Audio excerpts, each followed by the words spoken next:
to specify.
All right, I'm going to take the overlay off if everybody is ready.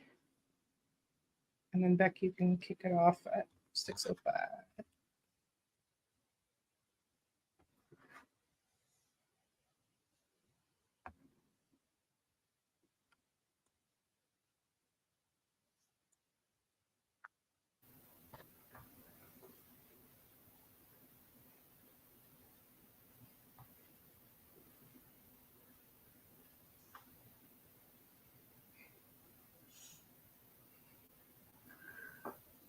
All right, everyone's mic's on. Good evening, and everyone, and welcome. Glad you're here. Definitely want to take time to thank our guests and then also our attendees. We know time is one of our limited commodities, so the fact that anyone would take the time to spend it with us, we are most definitely appreciative of that. Definitely want to tell folks to avail yourselves to the chat. Make sure that you communicate with each other, with us. Let us know that you're here and keep communication going. Brief overview as to what you can expect agenda-wise. We're going to do introductions. Our guests will introduce themselves and their organizations. We're going to do an overview of the topic, just why am I here? And then we'll have some general questions that'll be open to everyone that they can answer. And then we'll have some direct Q&A sourced from the crowd, if you all provide them. And then we will give everyone the opportunity to share any upcoming projects or events that they want to shout out. All right.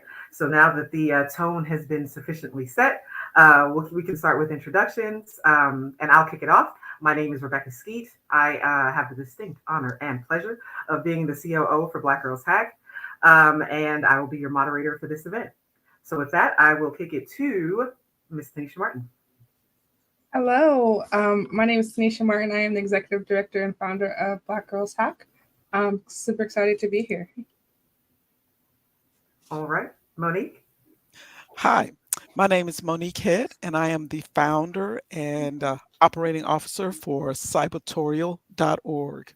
It's an organization that is, its mission is to help educate young girls of color or from diverse backgrounds on how to stay safe online and to get them interested in cybersecurity at a very young age.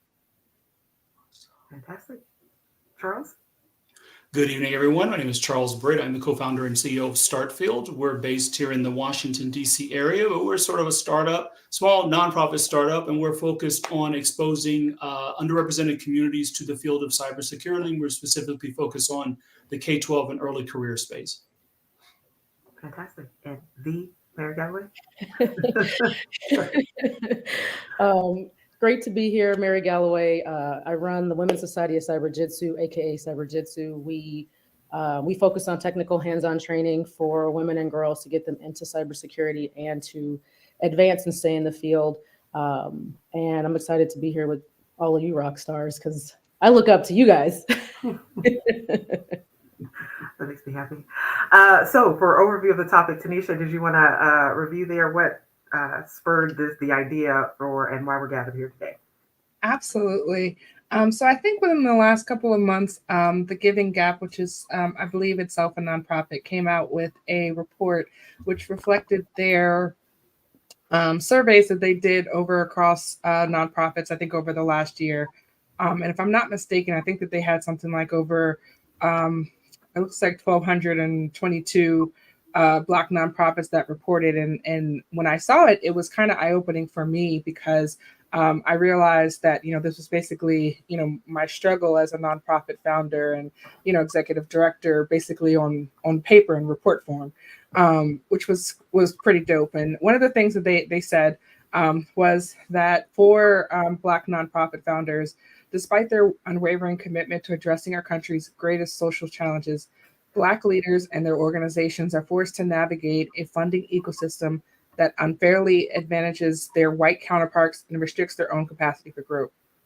And one of the things that really popped out to me about, in this report is the fact that they said something like 94% less Black nonprofits have unrestricted funding. Or access to unrestricted funding, and that for the most part, when people donate to our white counterparts, they are basically giving money that could be used for things like operations, things of that nature. But 91% of the time, Black nonprofits are provided money for a specific cause, which doesn't necessarily keep the lights on, so to speak. So, because I just happened to run in the circles, I said to myself, I was like, hey, let me reach out to some of my nonprofit friends and see if they'd like to get together to have a discussion on this topic, because I think that, the same way that I found the report very revealing in terms of, what it's like to operate a nonprofit, especially one that focuses on minority populations, to see if that those themes, those trends are consistent across the board. So that's basically why it is that we're here today, to discuss what is it like to be a Black nonprofit in operating in the now and here and now. And then also, in light of, I think recently within the past 6 months, there's been a pretty blatant attack on DEI initiatives I think it kind of started with the Supreme Court ruling with respect to admissions for higher education. But I think that it has some, in my mind, detrimental downstream impacts for diversity groups because, it tends to be that a lot of our funding comes from corporate organizations that do this as a part of their DEI initiatives. So without the I think driver towards doing that, I feel like the downstream impact is going to be that we're going to start seeing less money in what is already underfunding organizations. So I figured like, hey, let's talk about it. Yeah. And I think it's a worthy conversation to have as well, because I think the ecosystem is changing and fluctuating a lot now, not just because of this, but for other reasons as well. And I've always said in the past that, at certain moments, certain times of not necessarily the year or the decade or past, there might be an influx, something popular about giving or whatever. But then, look for it to be a cycle and it'll go down and hopefully it'll come back up. But I think we're going into some lean years. Mhm. I definitely agree with that. Funding has been an issue for 11 years. So I don't think it's a new thing. I think it's nonprofits in general get a bad name because of misappropriation of funds. And it's like, well, where is this money going to?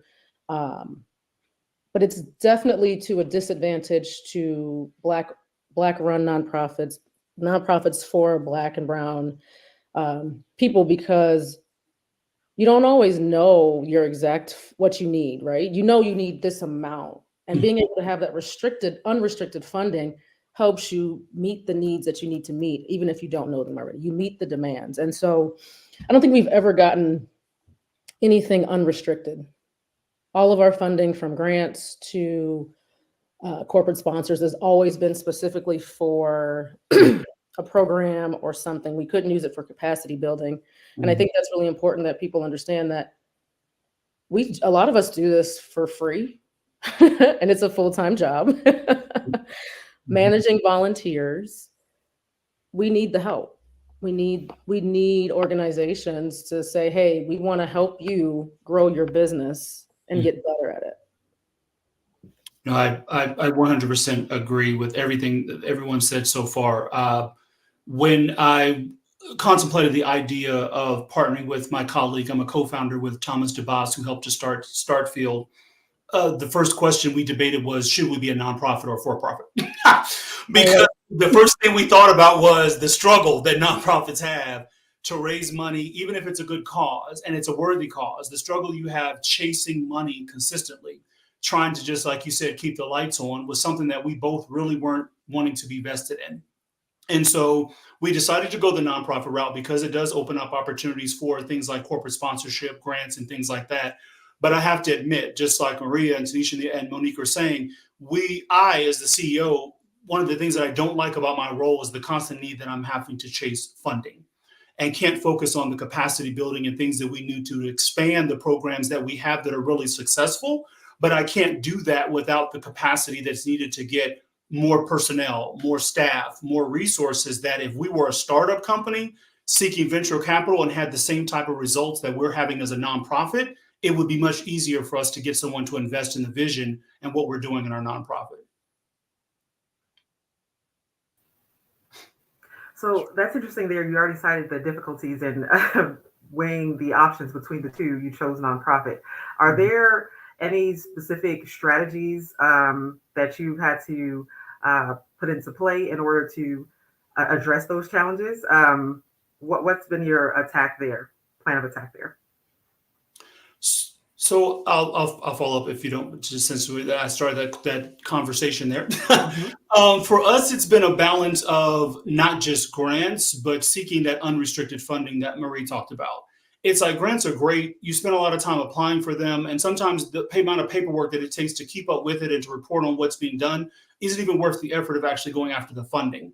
So we spend a lot of time trying to identify ways that we can actually show value with our work by adding something where there is a fee associated with it, or some type of sponsorship that shows that we're actually bringing something valuable to our audience and we're not asking for a handout. Even though we're a nonprofit, we still have, you said, bills to pay, workers to support, vendors that we have to do. And we're willing to show you that we can provide results as a result of that and have things that we can tangibly show that have shown that we've had an impact. And so for us, it's been balancing with my board, taking a look at how much time do we spend on grants and, in these funds that are restricted versus going after avenues where we could potentially host events or activities where there's a fee associated with it so that we have a better ability to be able to take those funds and use them where they're needed. Yeah, I think this is one of those things that I've struggled with in the 5 years that BGH has been around.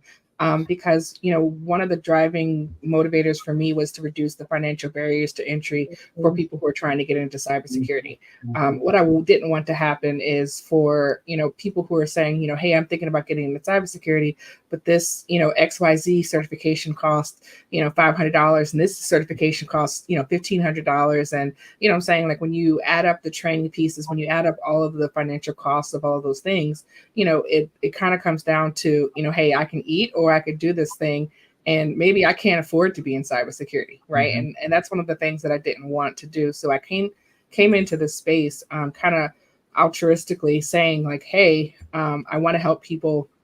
I want to give back. But then when we started, talking to sponsors and saying, hey, can we get some money to do the things that we are trying to do? They don't necessarily care about like vibes and, we're doing the good work, we're on the streets, on the ground floor, all of the euphemisms.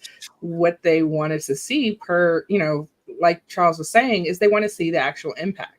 Mm-hmm. So, we made a concerted effort, I think last year, to try to put together, impact to show, concrete statistics to say, hey, this is what we're doing. This is who is impacting.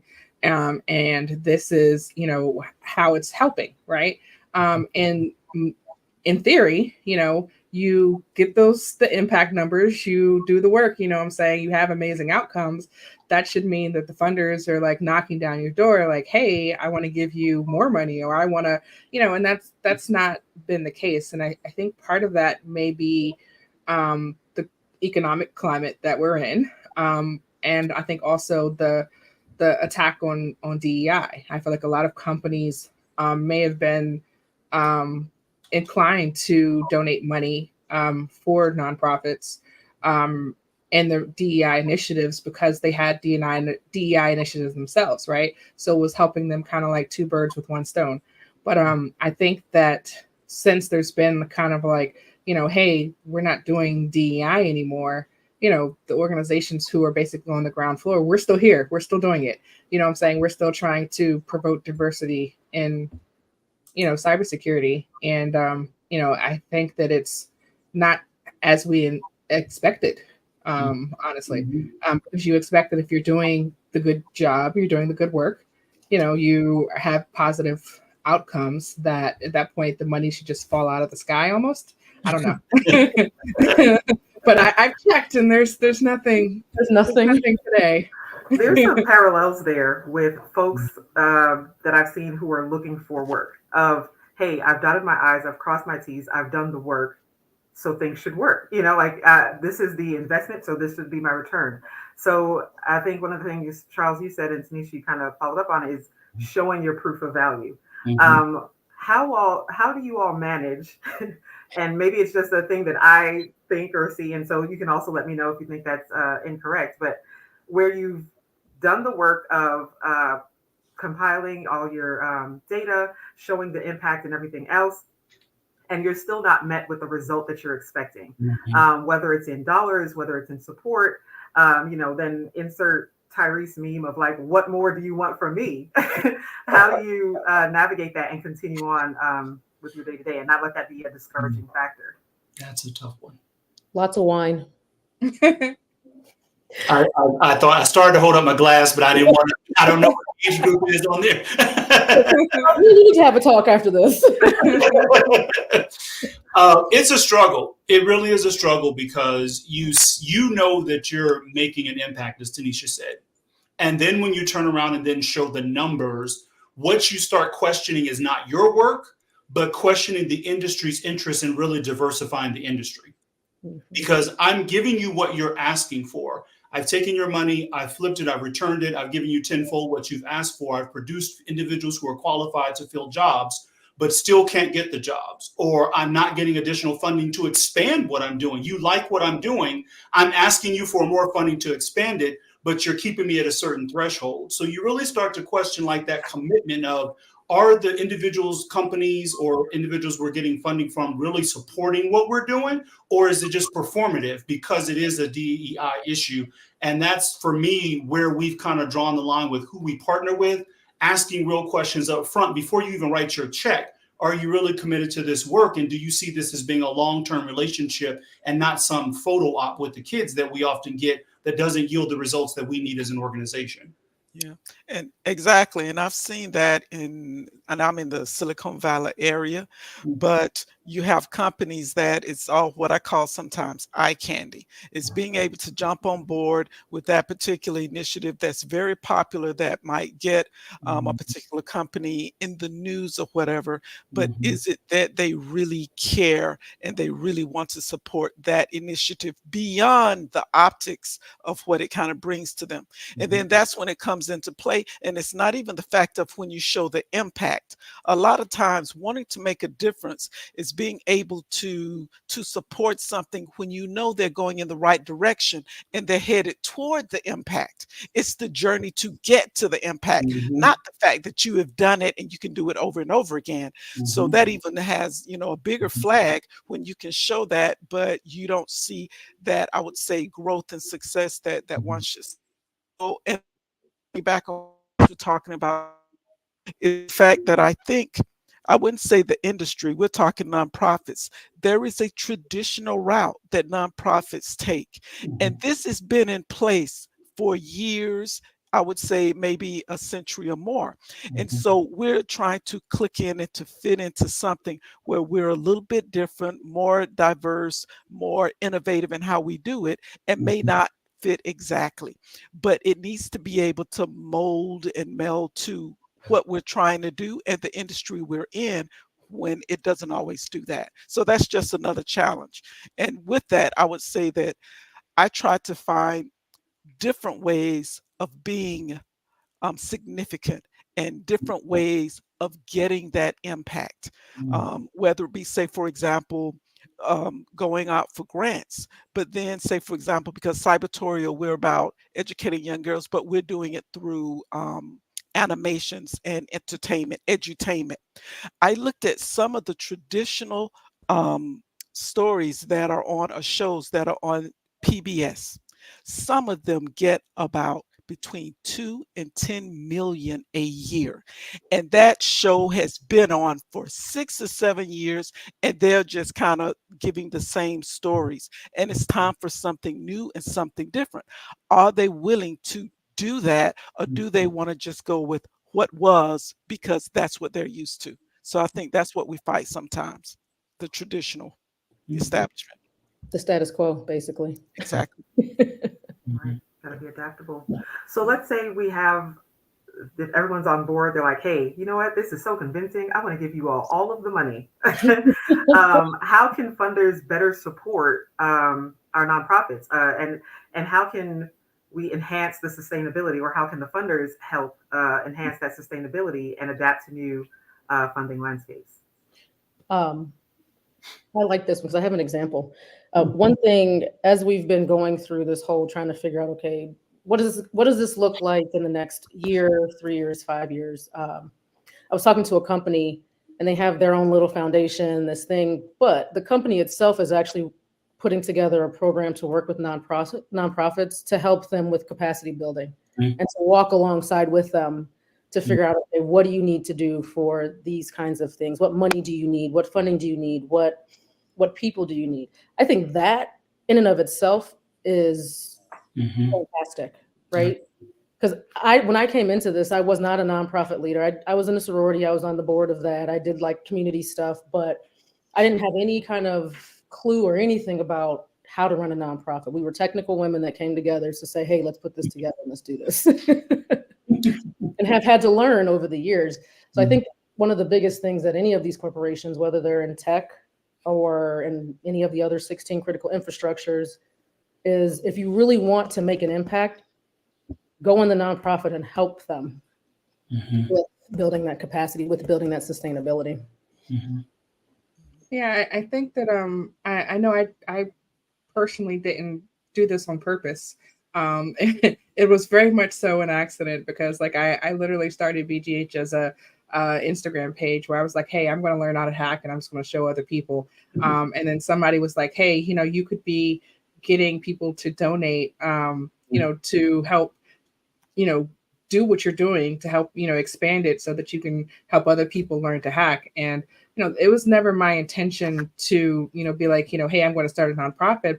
But they were like, hey, if you make yourself a nonprofit, then you can apply for these grants and do these things. And I was like, okay.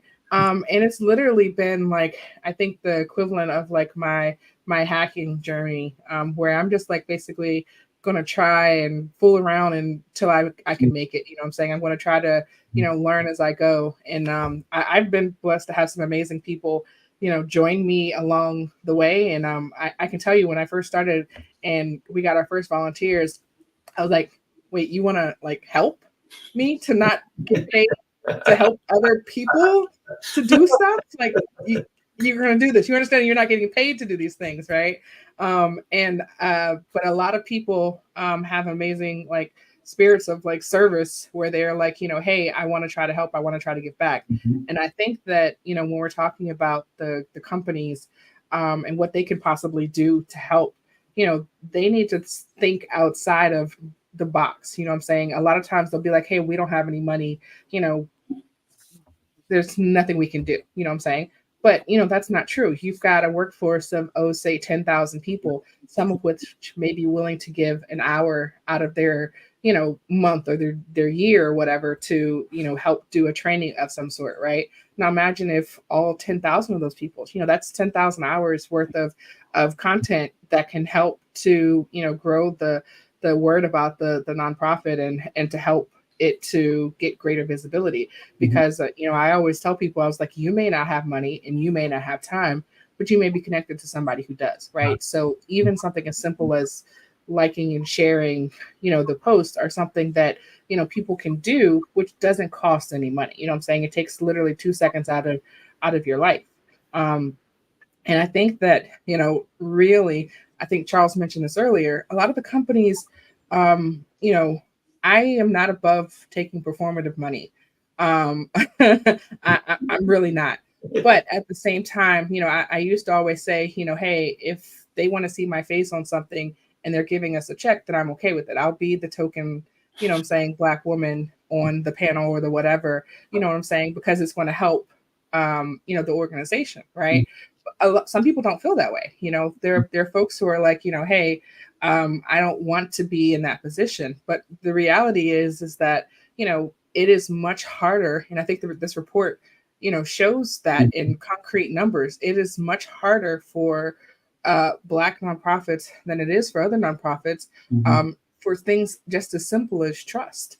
We've been here 5 years now at this point, and people trust us now, and people know that we've been around and they know what it is that we do, right? But when we were first starting off, it was like, hey, these are the vibes. This is what we're trying to do. But it's like, it wasn't something that was appealing because it was like, hey, we don't know you. We don't trust you, right? But we've been around for 5 years. We've demonstrated impact. You know what I'm saying? What is I don't want to say excuse, because maybe you don't necessarily need an excuse to donate your money. But I'm just saying, what's the reason now? You know what I'm saying? And I think that this is a systemic issue because, you don't get to the point where you're saying that, organizations, they use an example in the Giving report that said that organizations focused on improving the outcomes for Black boys, for example, those led by white leaders received 45% more funding and held 91% greater unrestricted assets than their similar Black-led counterparts. So what this means is that we have, nonprofits that are focused on helping Black boys.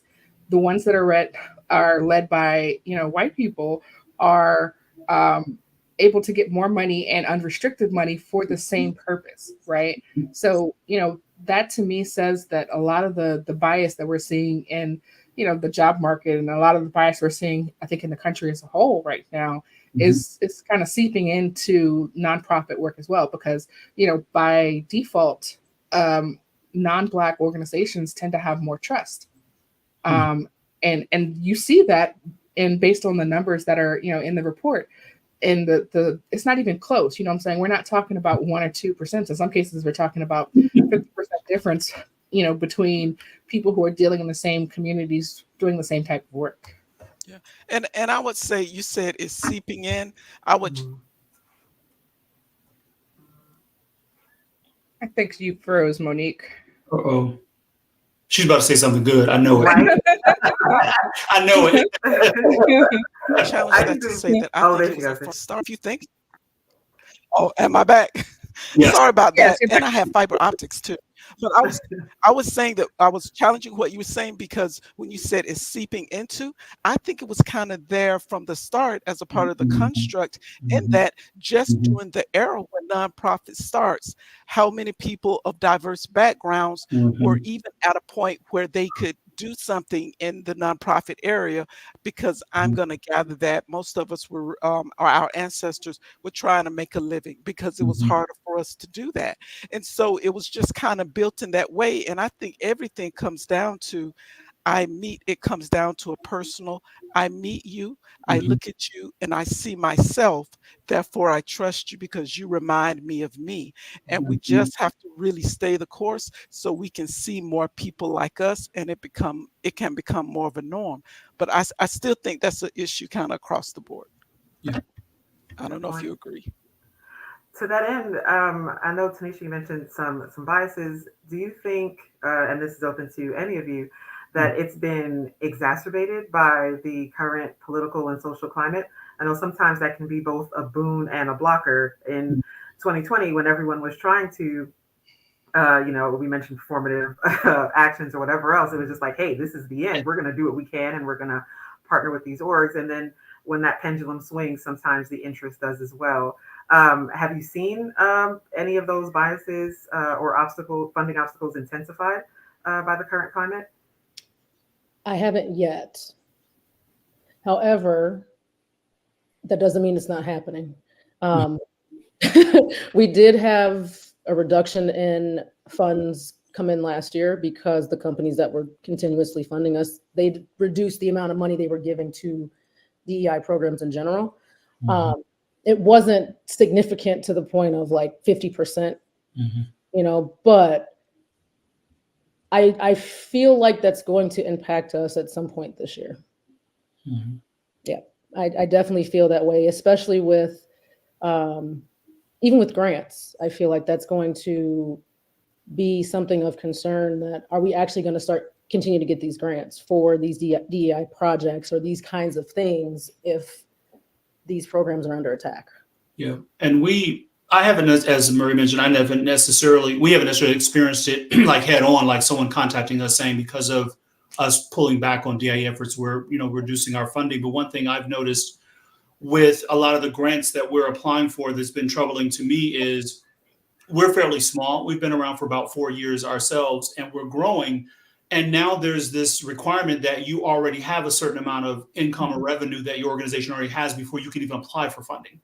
And it's like, well, darn. Talk about it. Yes. I'm like, well, darn. Okay, that sets a different type of stage. And you wonder, where did that come from? Because clearly there's a group of organizations that you feel that fall below that threshold, that you're not interested in funding. And if you think about it, based on this report, we understand who that's impacting the most. Right. And, the thing that bothers me about this is, I've seen quite a few of those in the near future where it's been very high profile, like, hey, we're donating a lot of money in the cybersecurity area. And they want you to have, for example, $1 million budget, right? A $1 million budget. Like if I had if I had $1 million budget, I wouldn't need the funding. You know what I'm saying? Like I wouldn't worry about like the quote unquote lights being on or off or any of those things. You know what I'm saying? So like for me, it's like this is one of those artificial barriers to entry that are meant to keep, in my mind, some people out, right? And it's not necessarily an issue of trust per se, because realistically, in order for you to get to $1 million budget, you need to have, basically the trust in some pretty wealthy people, right? And realistically, based on the fact that we see that particularly Black nonprofits are underfunded significantly compared to the white counterparts, I think intentionally it's basically saying, hey, we are not eligible for any of this money, right? Which leaves us in a perpetual state of struggle, and I don't want that for my personal life or for BGH's life, right?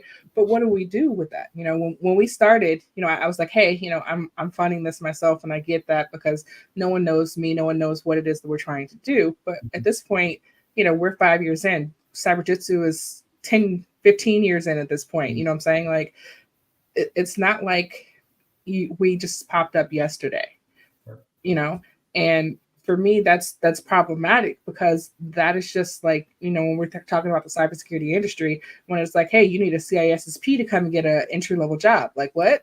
How am I supposed to get a CISSP? You know what I'm saying? When you need 5 years to get it.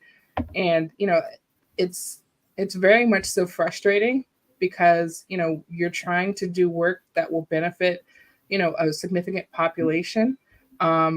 For BGH, it's open to everybody. You know what I'm saying? Our mission is focused on Black women, but our organization, the training, the things that we offer are open to literally everybody.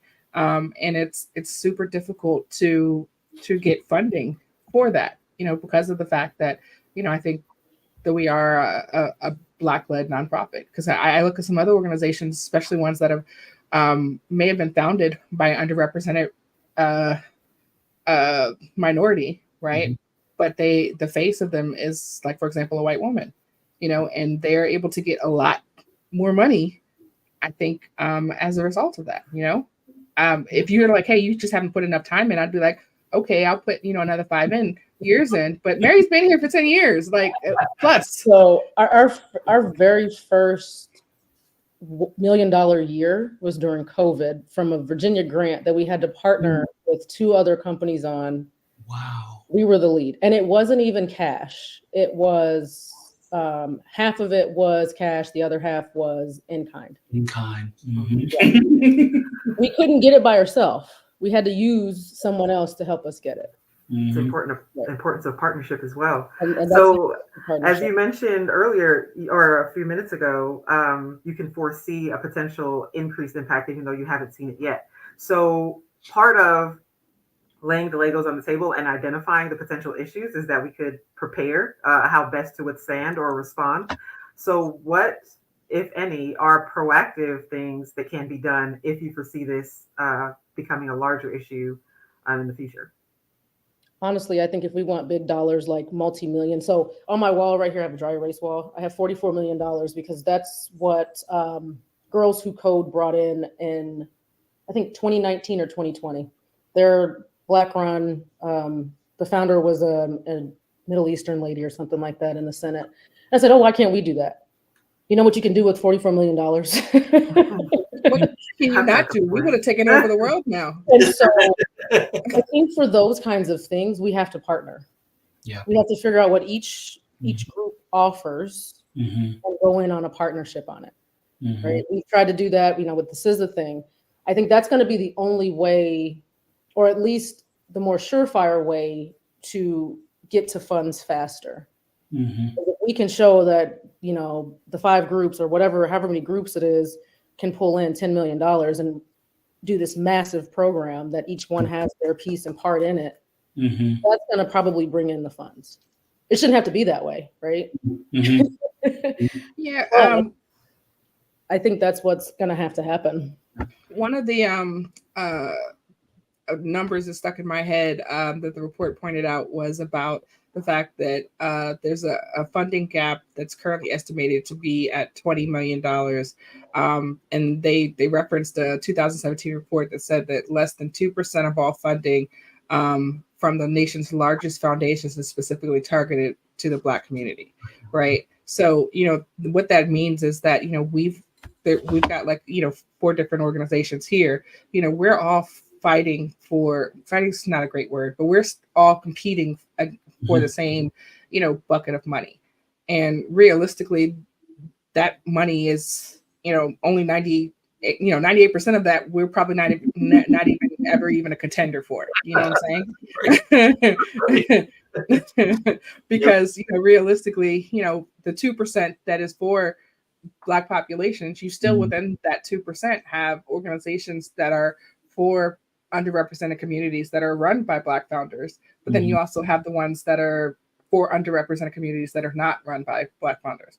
And those organizations, shocker, tend to have a lot easier time being able to get money.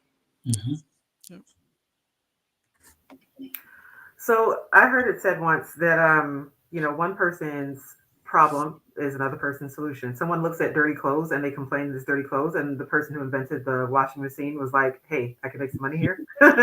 So just like there are challenges and obstacles that we've identified, are there any perceived opportunities that you think that we could potentially leverage or build on at this time?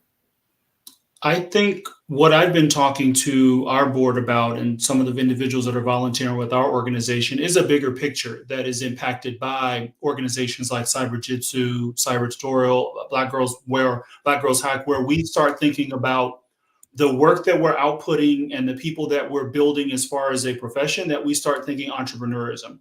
And we start creating our own businesses that then feed back into the work that we're doing.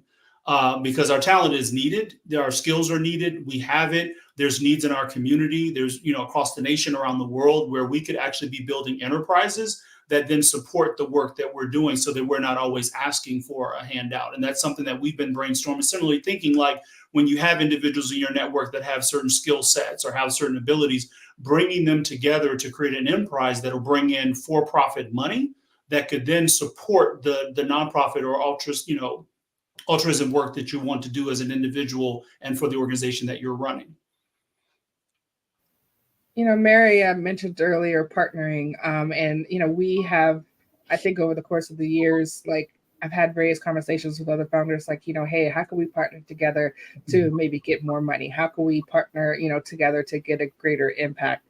And I think that the problem that we end up seeing when it comes to that is like some of the foundations, who are giving money, they'll say, hey, you can't be like a joint venture. You can't be like a combined operating organization. You have to be a singular organization.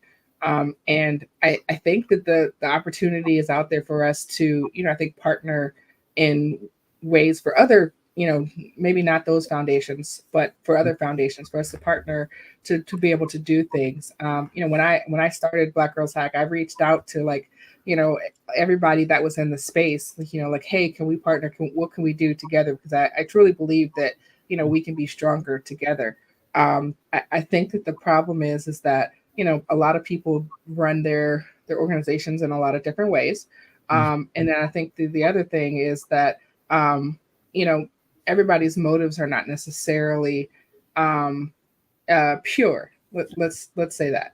And I think that, the opportunity for us to, instead of being, and I hate to say crabs in a barrel, but, instead of us being like, one for all, and I mean, just like, I'm going to go for myself, I think that we should, try to work together to try to see, for the organizations that don't have those requirements, what we can accomplish together. Because, even if you look at the folks that are in this room, we don't necessarily operate in the same ways with the same services. You know what I'm saying? Like, we're all, I think, targeting, underrepresented folks within the cybersecurity industry, right? But we do that in different ways. You know what I'm saying? So it's not like, even though we may be competing for the same dollars for, that 2%, I think when it comes down to it, like in terms of overlap, we're not, oversaturated in terms of what it is that we're trying to accomplish within the space.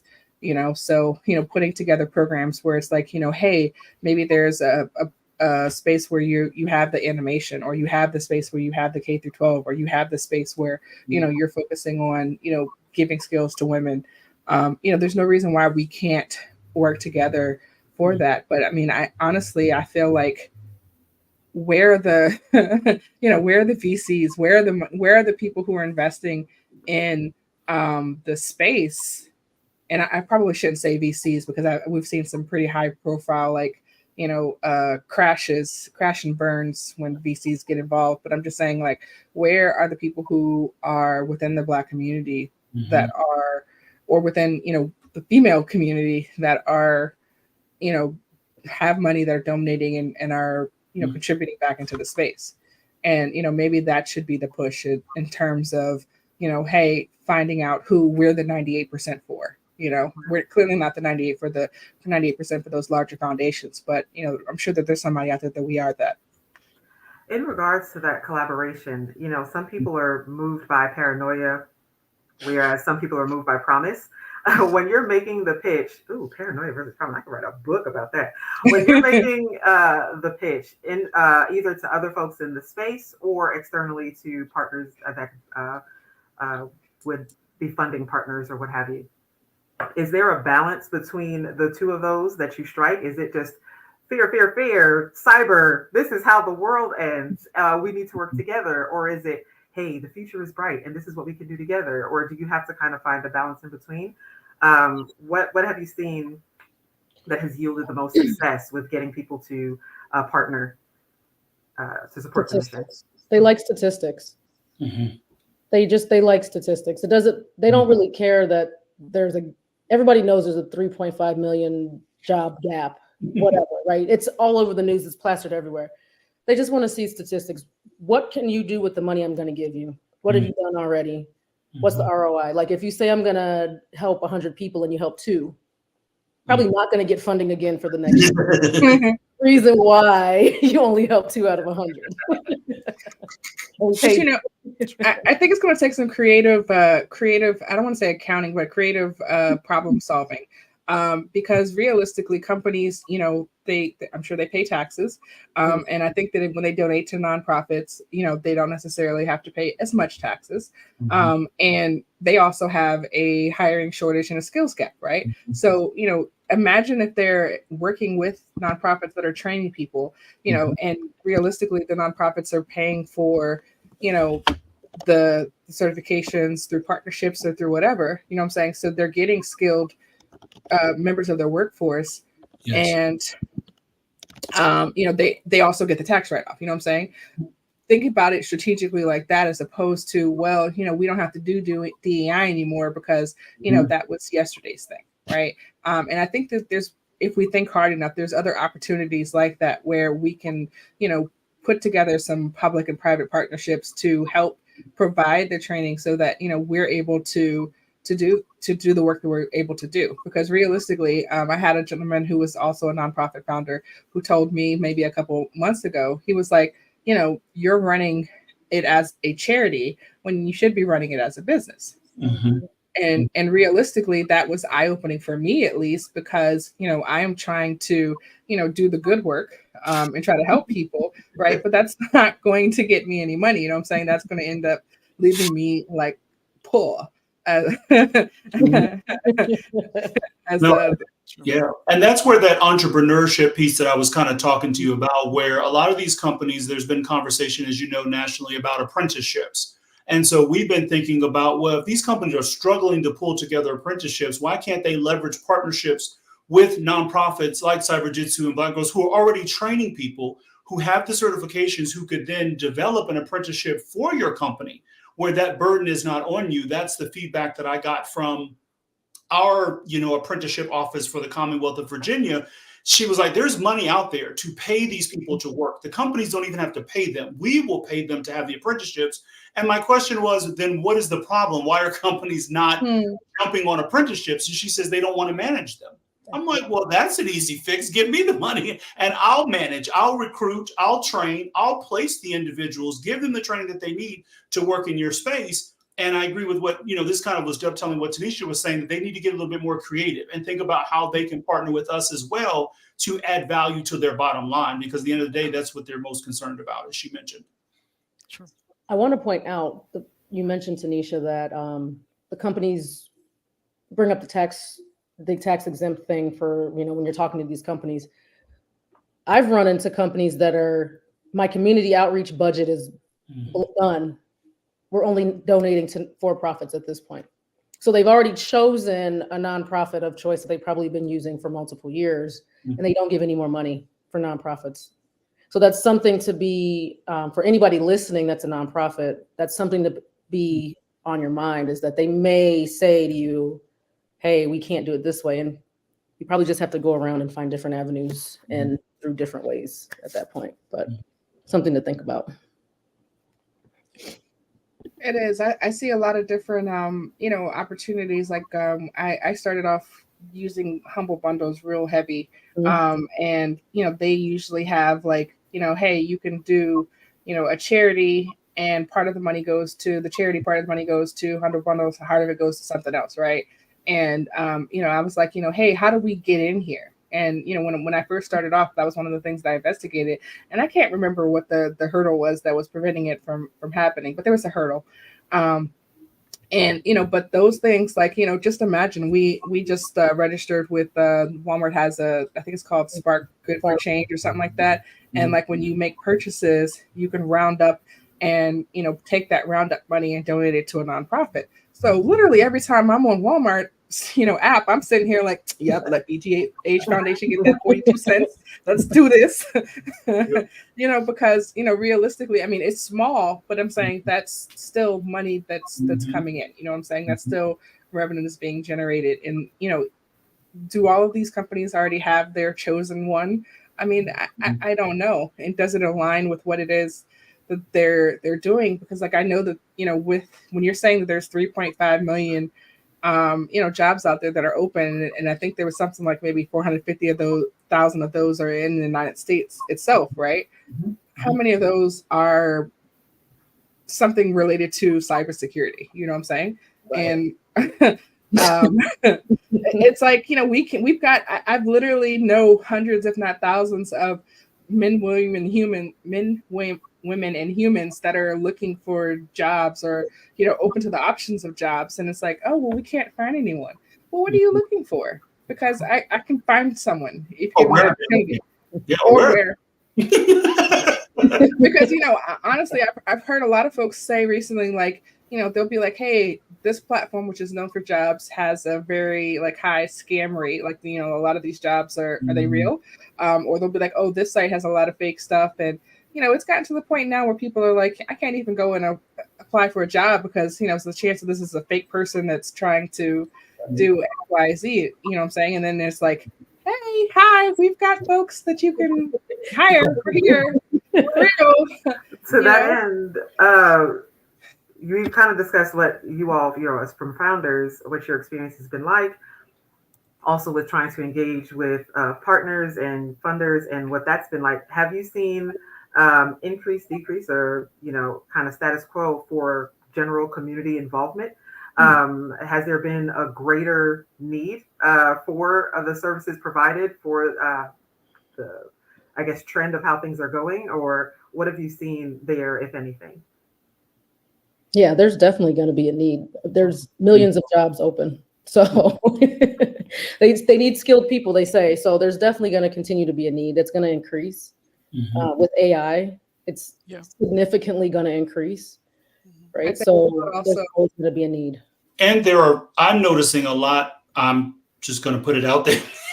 I'm noticing a lot of people are going through these for-profit companies to get training and still end up coming back to us for the services that we're providing to be able to get them work. And that, my friend, really irritates me when you talk about money. Because I'm thinking, but didn't you just go through XYZ's program and they still didn't help you find a job? They still didn't help you with your resume? Like, we see a lot of that. And that's one of the reasons why we've kind of been, I hate to say it, like, we're K-12. We really focus just on K-12. I mean, I'm sorry you're in that condition. Maybe there's other organizations. I point them to your all's groups.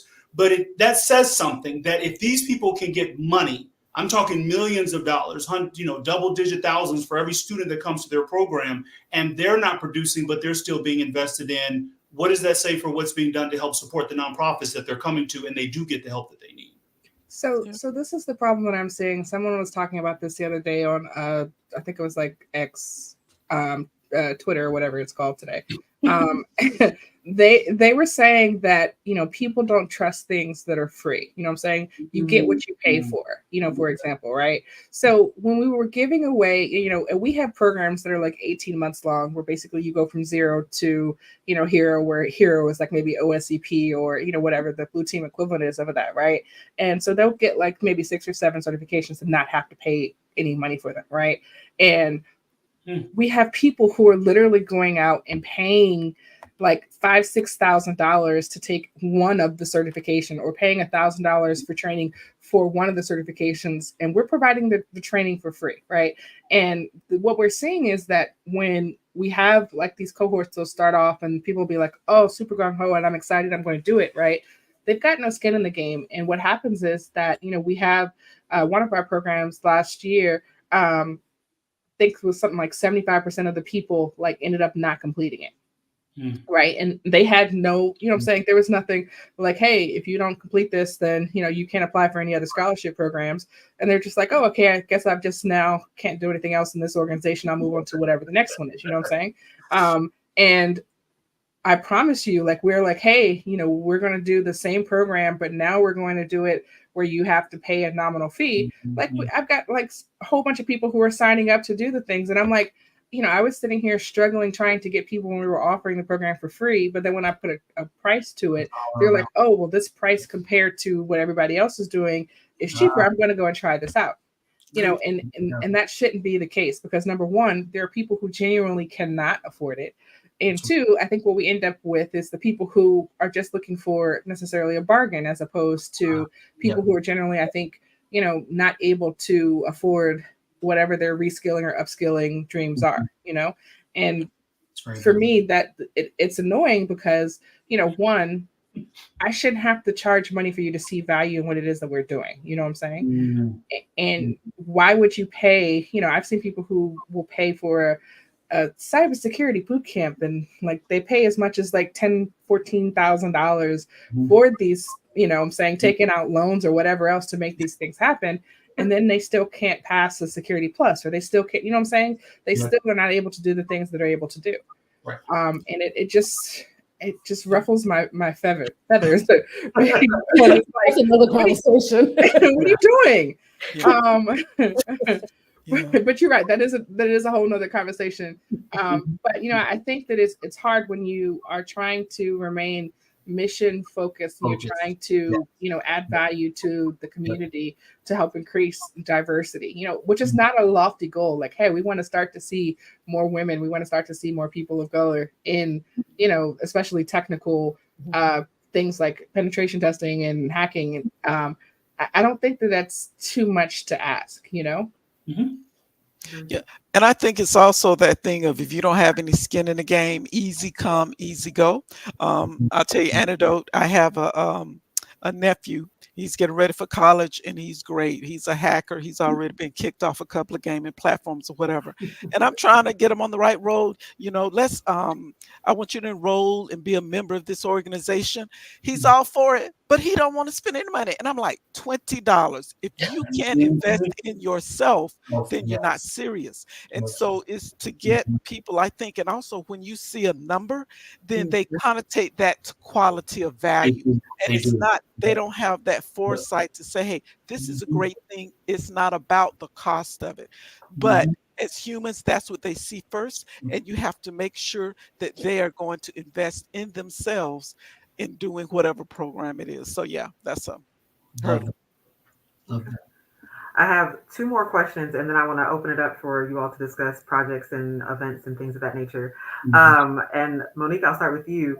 What message do you have for funders and supporters about the importance of continuing DEI efforts despite the apparent backlash or current environment? I think as we think about where we are right now, I think the nonprofits and all of that is a microcosm of the macrocosm of the greater world. And we see all of the different changes, especially with AI and what's happening. Everyone wants to actually be ready for it. So think about how one can support these particular nonprofit organizations. And again, it does not always have to be money. It can be volunteering your time, your expertise in some particular way. And look at where things are going and see how you can help bridge that gap as far as where we are, whether it be knowledge, where we are as far as the impact, the different industries that we're trying to help support, where things are going, and how we can actually get there. So just people thinking about that and being willing to be a part of that. And I'll say, for example, when we were talking about different nonprofits supporting each other and aligning, when I first got started, one of the greatest things that happened to me is I reached out to Tanisha. And I'm saying, I'm trying to do this and I'm working with learning management systems. And she stopped and she took the time and said, hey, I got this resource for you. See what you can do. And this might help you along. Just knowing that someone else cares and they're willing to support you, you can have someone or an ally, for the long haul and the long term. So that's kind of what I think is safe. Thank you. Great feedback there. Mary, Charles, either of you would like to speak? Go ahead, Mary. Yep. Go ahead, Mary. Piece of advice for those watching. Support your orgs now before they send out an email that says they're shutting their doors. Hey. It happens, yes, but support your groups now. Support BGH, support us, support Cybertorial, support Startfield, support whatever other groups that you're passionate about. Volunteer with them. You can donate money through your volunteer work. Your companies can donate through Benevity and Network for Good and all of these different things, but support your nonprofits now. Because once they're gone from the community, you don't get them back. You lose that group, that beacon of light, that hope that we all are trying to share and bring to this world. So definitely support. And then reach out to me on LinkedIn and Tanisha and all of us on LinkedIn. Yeah, I would echo that and say support. And there's enough need to go around where, as Mary mentioned, you don't have to be tethered to one organization or the other. I tell people that all the time. I'm constantly referring people to BlackGirlsHack. I'm like, hey, we don't have that, but there's a great organization here, Cyberjutsu. There's other groups out there that I'll say, hey, take a look at their website. They're offering training on this or that, because there's enough need to go around. Enough resources for people, like you said, to even volunteer, even if it's not monetary. Be willing to make a connection. If you know there's a company or a group that could benefit a particular group organization, connect them with them so that they can add value in whatever way that company or that individual would choose to do so. And I think, and again, I agree on the whole concept of the partnerships. Someone asked in the chat about organizations doing conferences, like us coming together to figure out how there's a conference where we can each leverage each organization's strengths to host something that would bring value, not only just in a regional or maybe national perspective, and help build our presence in communities where we may not even have a presence, so that individuals can continue to see the impact of what the groups are doing across the country, like you said, before they go away. Because again, that capacity, once it's gone, as you mentioned, it's difficult, particularly when you have individuals, as the report stated, that are at the helm of these organizations who are not only just running it, they do the work, they have the passion for it, and it's in them to do it regardless of what the circumstances look like. And that's something that I speak to my team about a lot. Awesome. Tanisha?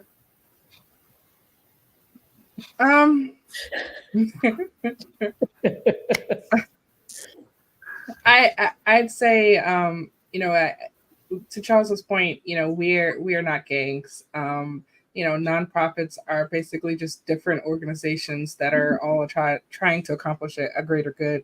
So I think that, one of the things that I took away from the report is something like the highest need that they identified within Black nonprofits was like 97% of these organizations need financial support for general operations, right? So, if there's any takeaways, I think from this, for me, it would be like, one, as you're considering your annual giving, if you can't budget us this year, budget us for next year. You know what I'm saying? Put us in there as a line item. Donate it. And even if it's not time, like I said, if one person gives an hour a year, what I'm saying, and there's 10,000 people, that's 10,000 hours that, goes to help us to be able to continue to do what it is that we're doing. We don't want to see other nonprofits, shutting down or stopping doing what they're doing. I know there are days that, Mary and I discuss, like, why are we even doing this? Let's just go find an island somewhere and like live our best lives. And, if we do, then that's two quality organizations that are going to be gone, that are not going to be doing the work that we're doing. So, I'd say, find a way to give back, even if it's not monetary. And, it could be time, it could be money. Money is our biggest need. And if you do consider donating, consider just donating to the organization and not to a specific, thing. Restricted dollars, we try our best to, make sure that we respect the intention of the donors. But what if the donor just says, hey, we want you to win. We want you to thrive. We want you to continue doing your mission. And I think that's the biggest way for us to be able to get back and continue to be able to operate and do the things that we do. Thank you. So some of the things, I guess, depending on when a person joined the call, could feel a little cloudy, a little doom and gloom. What would be, and not to say that in any way invalidates the true state of things, but if they were to say the perceived status, I guess, that things are now is a cloud, what do you see as the silver lining? Just as you mentioned, most of us, it's volunteer. You have full lives and jobs and responsibilities outside of what you're doing. Mm-hmm. What are you optimistic about that keeps you going? Changing the world and world domination. Hey, living on my island soon, so I want to be able to help people from the island and bring them to the island with me. I feel like every time I literally wake up and I'm like, you know what, I quit. I don't want to do this anymore. That's the day that somebody reaches out to me and says, hey, you really helped me in my journey. You helped me get a certification. You helped me get a job. And I think that like God just keeps strategically placing these things in my timeline of my life to keep me motivated and to keep me moving. So if I'm optimistic about anything, it's the fact that we've helped people to get, new jobs, to get new tax brackets, to be able to change their lives, not just for them, but I think for their future generations as well. And that's for now what keeps me going until I win the lottery. Tanisha took mine. She stole mine. Like I have those days, and that's when the email comes in. That's when I get the text from a student. And I'm like, who's texting me? Who's a student who says, remember me, Mr. Charles? I was in your program last summer, and now I'm working in. I'm like, oh my God, why did I get that message? I thought I was about to wind this thing down. But once you get that message, that's that, like you said, we're in it for the passion. We're in it because we really believe in what we're doing. And the world dominance thing, I love. We want to be able to change it for the better. And so for us, the silver lining is those nuggets, those success stories that we continuously get that we can then share with our funders, with our partners to say, hey, one person at a time, one city at a time, one state, one country, we'll be able to get there. And Monique talked about this, but you've got to, or Mary talked about this as well, but we need that capacity. We have to have the capacity to build to that. Yes, we had a great program here and it was successful, but we would like to take it to the next level. And I think continuing to work with partners and collaborating across our groups, like we said, will help us build that capacity that we need for ourselves within our own community. Yeah. And I would say, just looking toward the future for myself, I would think, well, I know it's more looking at, hey, where we are, it's not about what has happened, it's what could happen, what will happen. And then looking at just the landscape today, I just feel this undercurrent of a particular energy is something different. I can't really pinpoint it. I'm just talking about the industry with the AI and all these things going on. There are things that are going to happen. And they're going to happen differently. And we just need to figure out how we can set ourselves up for success, because I do believe it's there. And the thing is, great things, you don't look at it, you can't see it until it's already happened. So we just have to, believe in ourselves and what we're doing and keep going. And every day it gets a little bit better. So I'm excited to see what can happen, and I don't let what has happened kind of deter me. I do. Thank you.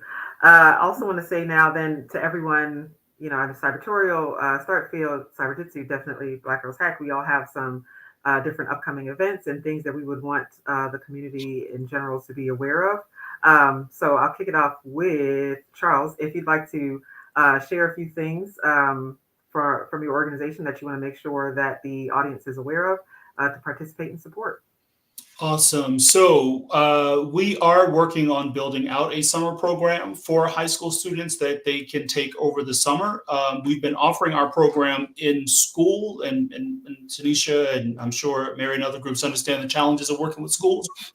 So what we're planning to do this summer is we're offering our program because we have more students that want to be involved than school districts are even allowing us to get involved in our programs. So we're offering it up, and there will be some challenges, but on our website, we'll soon be posting by the end of this week where we'll open up registration for a week-long cyber course just focused specifically on career awareness, where we'll have guest speakers coming in. Students will actually go through hands-on labs with some of the college students that are interning with us, and it'll be an opportunity for them to get exposure to our program. So this is a little early. We haven't posted that information yet, but if you definitely visit our website at startfield.org, you'll see that registration information for students, not just within the DC metropolitan area where we operate mostly, but also it'll be open to students around the country as well. So I'll put that plug out there for individuals who may have or know students in high school that would like to sign up for our summer program.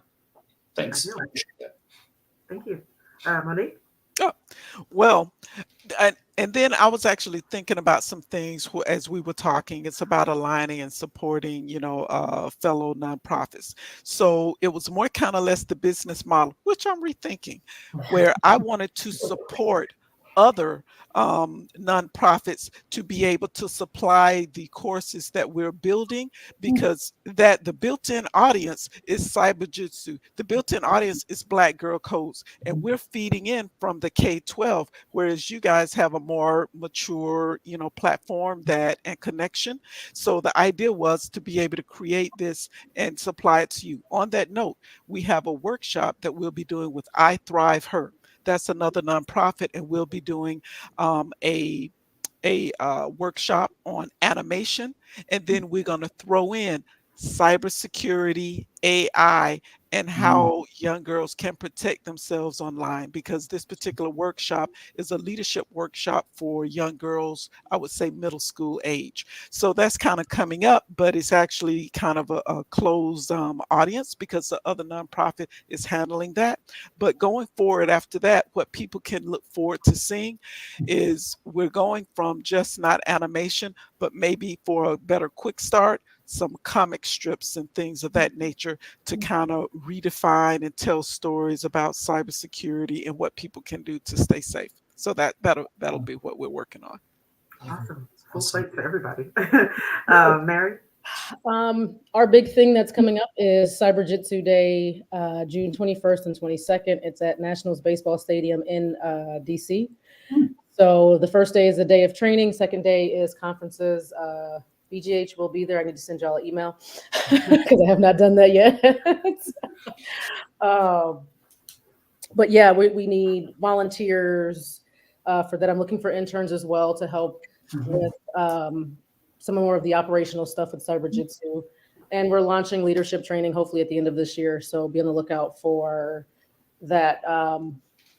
One thing that's happening is that older generation of tech professionals is going to age out at some point, and we need to make sure that the middle group of folks is trained to do those jobs. So we're going to start pulling in some leadership training. So anybody have ideas, suggestions, comments, concerns, hit me up, let me know. Awesome. And Tanisha? Yes. So we've got a SquadCon that is coming up. This is our annual cybersecurity conference. It is in Las Vegas during Hacker Summer Camp. The dates are August 6th through the 8th. So we're looking forward to that. Tickets are on sale now. I think pre-sale tickets go off sale tomorrow and regular sale tickets. So if you're planning on coming and you're like procrastinating, this might be your last time to get them for the low. Other than that, Beck mentioned This Is How They Tell Me the World Ends. So that's actually our book club book of the month. So I think we are discussing that next Wednesday, if I'm not mistaken. This Wednesday? Is it tomorrow? Tomorrow. Tomorrow? Oops. I thought it was the 31st, but okay. My bad. And other than that, we also have our kids program, the second cohort of our kids program. which is going to be this summer. We got Next Cyber, so we're also looking to do something with high school students. So if you have high school students that are interested in getting into cybersecurity, or you'd like them to get into cybersecurity, please feel free to reach out. That's all I've got. Fantastic. Definitely say if anyone has any questions, feel free to add those into the chat and we'll take the time to answer those. Wanted to make sure that everyone was able to give their spiel before people dipped out, because usually whenever people go to questions, that's when they're like, all right, I'll follow up later. So the floor is definitely open for you to ask any questions that you have there. While we wait to see if any of those pull through, definitely want to say, if you have the opportunity, please support any one of the organizations that are represented here. There are also others that we partner with and that we support. This is not meant to be an exhaustive list of all the people who are doing good work in the space. Thankfully, we've been able to lock arms with quite a few. This is just the folks who were able to join here today. So just like Mary said, support your nonprofits now and often to make sure that, you know, what you want to see continues to exist. And again, I wanted to thank all of our guests for their time and their insight and your work. Tanisha was out briefly for medical, whatever, her business, and filling in those shoes for a few short months. I was like, my gosh, no, thank you.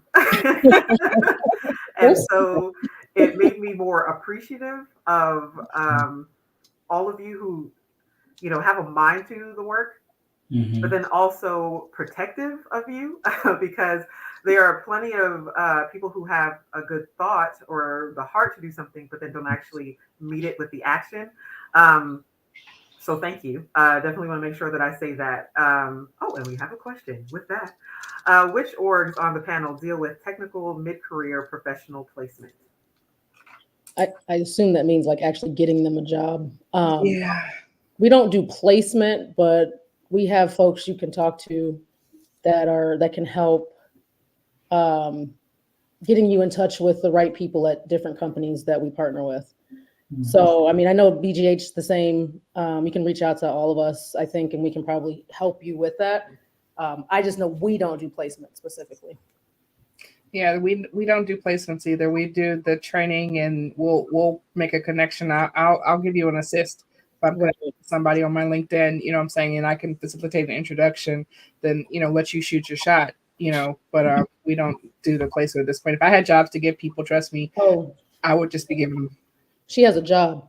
Oh, jobs to give away. That's why she asked that question. Well, wait a minute. Well, holla at us. We've got some folks. I know.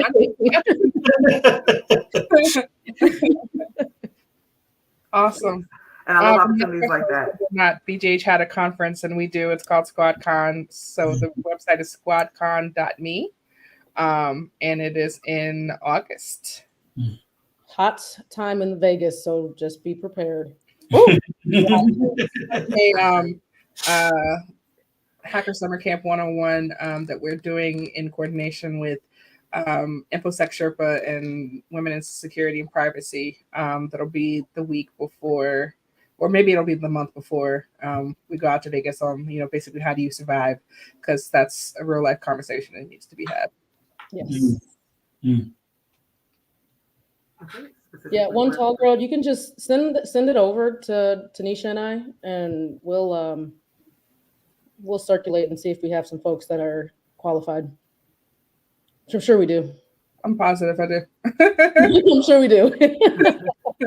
Awesome. All right, Beck, will take us out.